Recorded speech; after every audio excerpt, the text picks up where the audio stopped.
Tito, capítulo 1. Prefácio e saudação.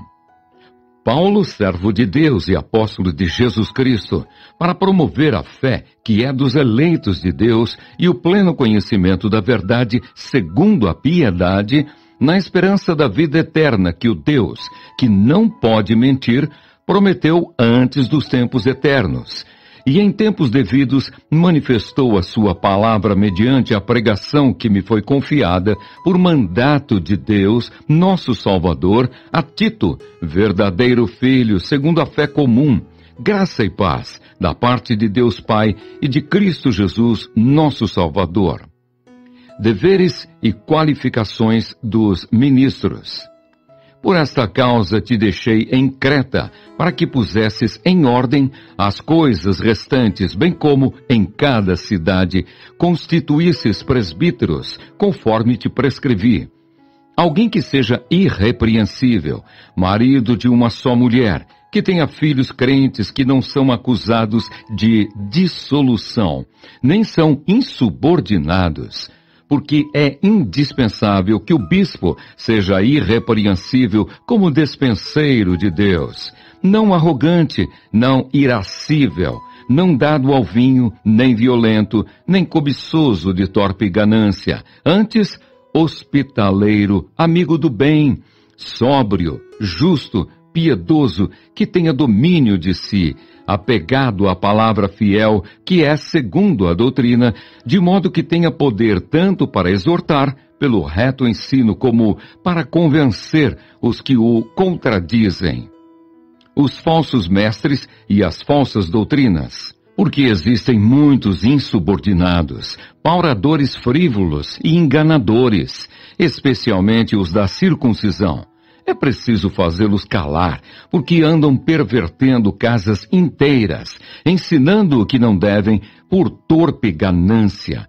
Foi mesmo dentre eles um seu profeta que disse: cretenses, sempre mentirosos, feras terríveis, ventres preguiçosos. Tal testemunho é exato, portanto, repreende-os severamente para que sejam sadios na fé e não se ocupem com fábulas judaicas, nem com mandamentos de homens desviados da verdade. Todas as coisas são puras para os puros, todavia, para os impuros e descrentes, nada é puro, porque tanto a mente como a consciência deles estão corrompidas. No tocante a Deus, professam conhecê-lo. Entretanto, o negam por suas obras. É por isso que são abomináveis, desobedientes e reprovados para toda boa obra. Tito, capítulo 2.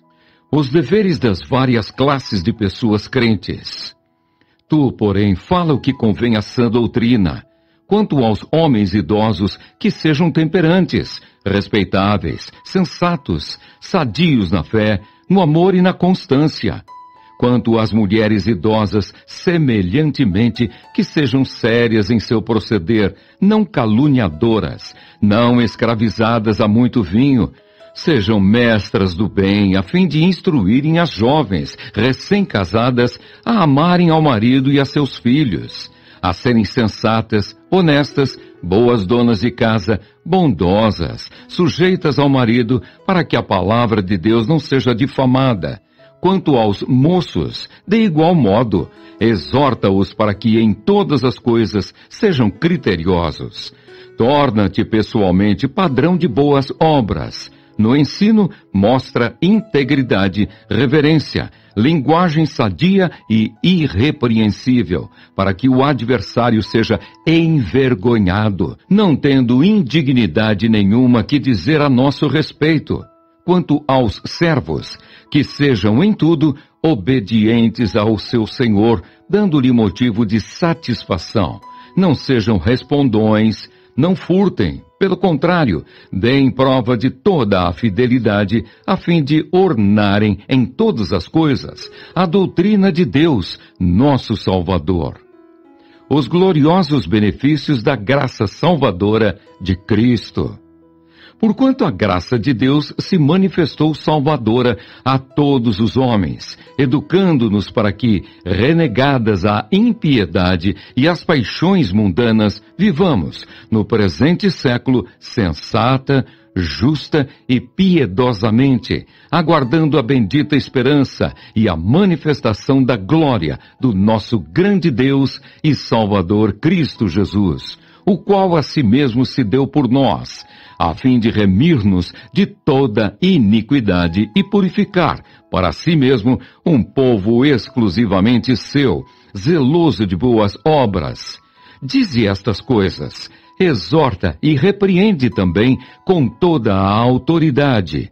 Ninguém te despreze. Tito, capítulo 3. A obediência às autoridades, a salvação pela graça leva às boas obras. Lembra-lhes que se sujeitem aos que governam, às autoridades. Sejam obedientes, estejam prontos para toda boa obra. Não difamem a ninguém, nem sejam altercadores, mas cordatos, dando provas de toda cortesia para com todos os homens. Pois nós também, outrora, éramos nécios, desobedientes, desgarrados, escravos de toda sorte de paixões e prazeres, vivendo em malícia e inveja, odiosos e odiando-nos uns aos outros. Quando, porém, se manifestou a benignidade de Deus, nosso Salvador, e o seu amor para com todos, não por obras de justiça praticadas por nós, mas segundo sua misericórdia, ele nos salvou, mediante o lavar regenerador e renovador do Espírito Santo, que ele derramou sobre nós ricamente, por meio de Jesus Cristo, nosso Salvador, a fim de que, justificados por graça, nos tornemos seus herdeiros, segundo a esperança da vida eterna. Fiel é esta palavra, e quero que no tocante a estas coisas, faças afirmação confiadamente, para que os que têm crido em Deus sejam solícitos na prática de boas obras. Estas coisas são excelentes e proveitosas aos homens. Evita discussões insensatas, genealogias, contendas e debates sobre a lei, porque não têm utilidade e são fúteis. Evita o homem faccioso, depois de admoestá-lo primeira e segunda vez, pois sabes que tal pessoa está pervertida e vive pecando, e por si mesma está condenada.